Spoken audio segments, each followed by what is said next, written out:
अजून सुरू राहणार आहे, कारण आपल्या समवेत आपले महाराष्ट्र राज्याचे शिक्षण मंत्री सन्माननीय दीपकजी केसरकर साहेब इथे उपस्थित आहेत. मी तुम्हा सगळ्यांना विनंती करेन आपण स्थानाबद्ध व्हावं.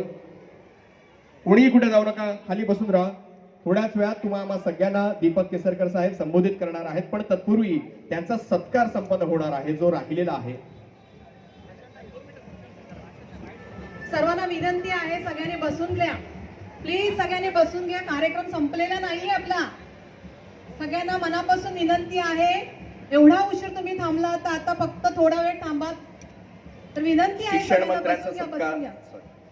मंत्र्यांचा सत्कार इथे संपन्न होत आहे. देवराम शेठ भोईर यांच्या शुभ हस्ते जोरदार टाळ्या खरंच आपण सगळ्यांकडून होऊ द्यात, कारण या स्तुत्य उपक्रमासाठी शिक्षण मंत्र्यांचं इथं येणं आणि त्यांच्या उपस्थितीमध्ये या डिग्री कॉलेजचं उद्घाटन होणं हे खरंच हा भाग्याचा क्षण आहे, आनंदाचा क्षण आहे सगळ्या ठाणेकरांसाठी. आणि यानंतर मी साहेब आपल्याला विनंती करेन की आपणही उपस्थितांना संबोधित करावं. महाराष्ट्राचे लाडके मुख्यमंत्री आणि ठाण्याचे सुपुत्र आदरणीय एकनाथरावजी शिंदेसाहेब, आदरणीय प्रतापजी सरनाईक, आदरणीय रवींद्रजी फाटक, आदरणीय नरेंद्रजी मस्के, आदरणीय अशोकजी वैती, त्याचप्रमाणे ज्यांच्या प्रेरणेतून या कॉलेजची निर्मिती झाली आणि ज्यांनी शिक्षणाची गंगा ठाणे शहरामध्ये आणली ते शिक्षण महर्षी देवरामजी भोईर, भूषण भोईर, संजय भोईर, विकेश भोईर, उषा भोईर, संजनाताई भोईर आणि सर्व मान्यवर. मी मनापासून या ठिकाणी नानांचं अभिनंदन करतो. नाना, सर्वसामान्य माणसाला शिक्षण मिळावं म्हणून तुम्ही या ठिकाणी शाळा स्थापन केली आणि आज त्या शाळेमध्ये जवळजवळ 1600 मुलं ही मराठीमध्ये शिक्षण घेत आहेत. याच्या व्यतिरिक्त आपण इंग्रजी मीडियमच्या शाळा केल्या, कॉलेज केलं आणि एक तऱ्हेने ठाण्यातल्या लोकांना एवढी वर्ष आपण शिक्षणासारखं पवित्र दान करताय.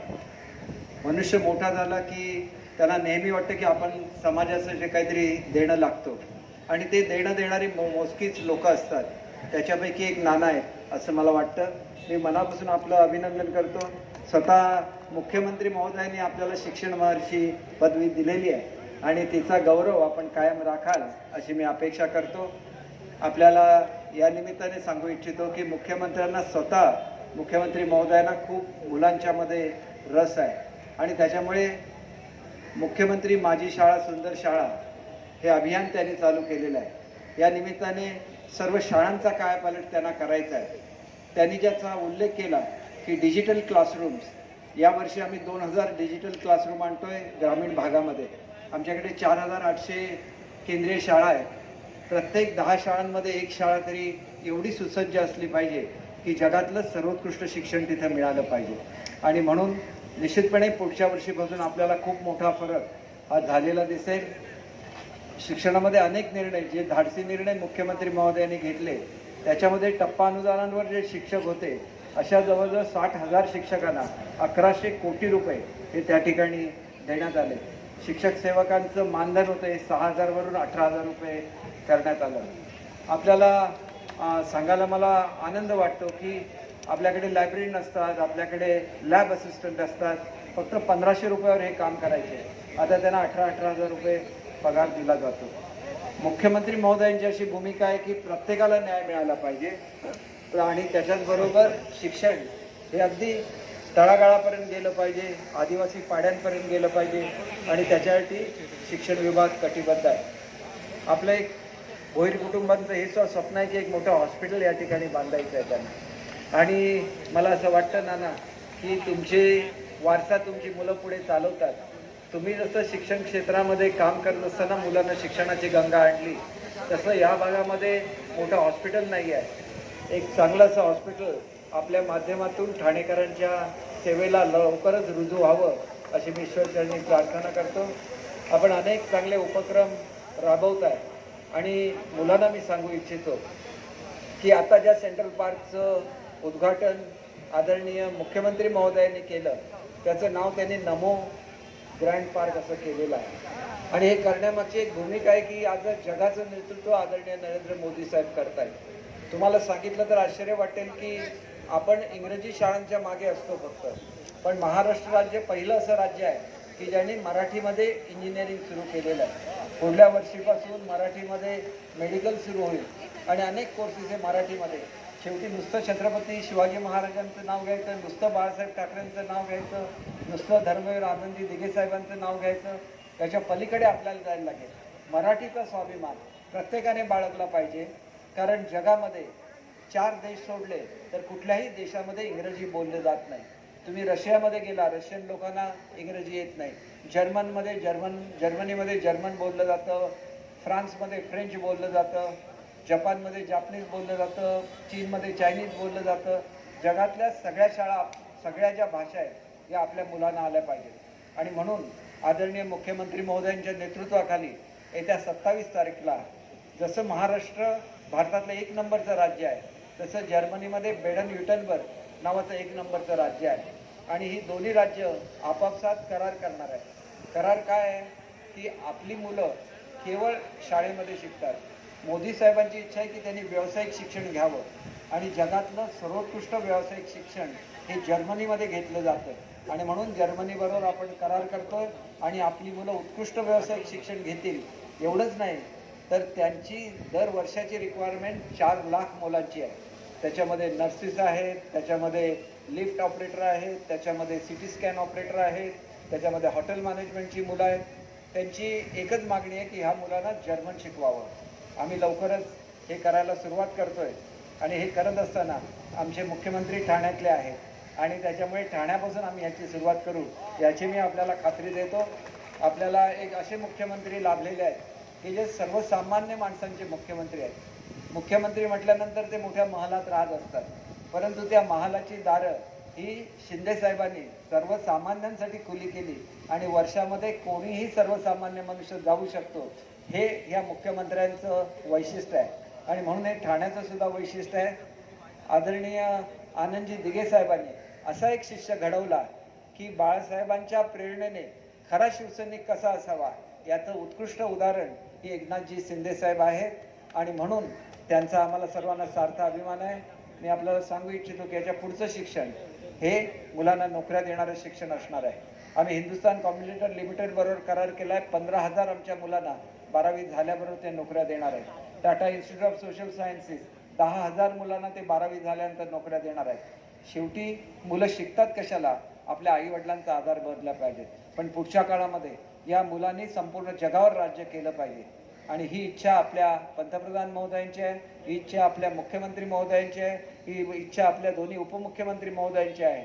आणि त्याच्यामुळे मनापासून आपणा सर्वांचं आणि भोईर कुटुंबांचं या ठिकाणी अभिनंदन करत असताना खूप चांगली शिक्षणाची गंगा ठाणे शहरामध्ये येवो, ठाणे जिल्ह्यामध्ये येवो अशी मी ईश्वरचरणी प्रार्थना करतो. आणि आपल्याला एकच सांगतो की जसा मी शिक्षण खात्याचा मंत्री आहे तसा मराठी भाषेचा सुद्धा मंत्री आहे आणि त्याच्यामुळे मराठी भाषेचं अतिशय भव्य असं भवन. पूर्वी काय निर्णय झाला होता की मराठीच्या संदर्भातल्या 4ही संस्था या नव्या मुंबईला नेण्याचा निर्णय झालेला होता. आदरणीय शिंदे साहेबांनी हा राज्याचा कार्यभार सांभाळला, हा निर्णय रद्द केला आणि मराठी भाषेच्या सगळ्या संस्था या मुंबईमध्येच राहतील आणि मुंबईला 250 कोटी रुपये खर्च करून भव्य असं मराठी भवन त्या ठिकाणी उभं राहील. जे साहित्यिक महाराष्ट्रभरातून मुंबईमध्ये येतात त्यांना राहण्याची सोय नसते, ती सोय करण्यासाठी भव्य असं भवन हे आम्ही नवी मुंबईला बांधतोय. आपले लक्ष्मण शास्त्री जोशी होते, त्यांनी मराठी विश्वकोश आणला, तो भाड्याच्या जागेमध्ये होता. आदरणीय मुख्यमंत्री महोदयांनी निर्णय घेतला की त्याला भव्य असं त्यांचं स्मारक झालं पाहिजे. त्याची एक भव्य इमारत पुढल्या वर्षामध्ये उभी राहते. आणि सर्वात महत्त्वाचं म्हणजे आपल्या मुलांना परदेशी जात असताना भाषेचं शिक्षण मिळावं आणि ज्याला आपण सेंटर ऑफ एक्सलन्स म्हणतो. म्हणजे आपल्याकडची इलेक्ट्रिकलची टेक्नॉलॉजी वेगळी असते, जर्मनीमधली वेगळी असते, फ्रान्समधली वेगळी असते, इंग्लंडमधली वेगळी असते. तर जवळजवळ 18 मजल्याची इमारत स्किल डेव्हलपमेंटची आम्ही मुंबईला वरळीला बांधतोय आणि हे व्हिजन घेणारे मुख्यमंत्री हे ठाण्याचे सुपुत्र आहेत. उद्या त्यांचा वाढदिवस आहे. मी मनापासून माझ्या सर्व मंत्रिमंडळातल्या सहकाऱ्यांच्या वतीने त्यांना वाढदिवसाच्या शुभेच्छा देतो आणि ते करत असलेली सेवा ही अखंडपणे त्यांच्याकडून होत राहो अशी ईश्वरचरणी प्रार्थना करतो.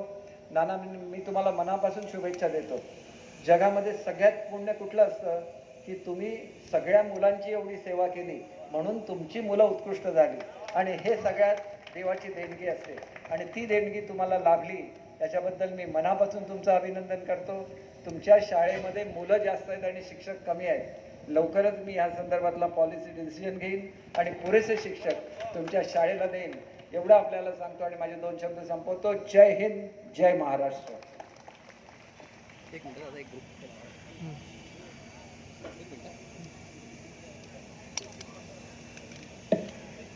हॅलो. देवराम भोईर डिग्री कॉलेजच्या उद्घाटन प्रसंगी उपस्थित असलेले या राज्याचे मुख्यमंत्री एकनाथ शिंदे साहेब, तसेच या राज्याचे शिक्षण मंत्री दीपकजी केसरकर साहेब, उपस्थित सर्वच व्यासपीठावर सर्व मान्यवर, उपस्थित सर्व भोईर कुटुंबाला मानणारी सर्वच जनता त्या ठिकाणी उपस्थित आहे, त्यांचं मनापासून त्या ठिकाणी धन्यवाद. की आज खरोखर एक आनंदाची गोष्ट त्या ठिकाणी आहे. केसरकर साहेबांनी त्या ठिकाणी सांगितल्याप्रमाणे की नानांची इच्छा होती की KG to PG हा जो स्वप्न त्या ठिकाणी होता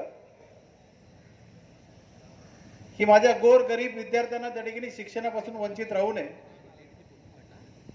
या माध्यमातून जो नानांचा जो स्वप्न त्या ठिकाणी होता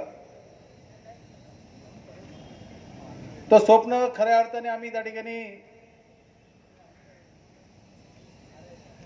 पूर्ण करण्याचा जो प्रयत्न त्या ठिकाणी आम्ही केलेला आहे. या राज्याच्या मुख्यमंत्र्यांनी जी मदत त्या ठिकाणी केलेली आहे, जी इमारती आपण त्या ठिकाणी जी इमारत आपण बघितलेली आहे, ती इमारत माननीय मुख्यमंत्र्यांच्या आशीर्वादांनी त्या ठिकाणी ही इमारत आपल्याला महानगरपालिकेकडनं त्या ठिकाणी शिक्षणासाठी त्या ठिकाणी देण्यात आलेलं आहे. त्याचं मुख्यमंत्र्यांनी GR त्या ठिकाणी आपल्याला दिलेला आहे. आणि या भागात जर आपण बघितलं तर माजिवड्यापासून ते घोडबंदर पट्ट्यापर्यंत कुठंच त्या ठिकाणी डिग्री कॉलेज त्या ठिकाणी नव्हतं. आणि हे डिग्री कॉलेज नसल्यामुळं की मुलांना आपल्याला ऍडमिशन जर कॉलेजमध्ये घ्यायचं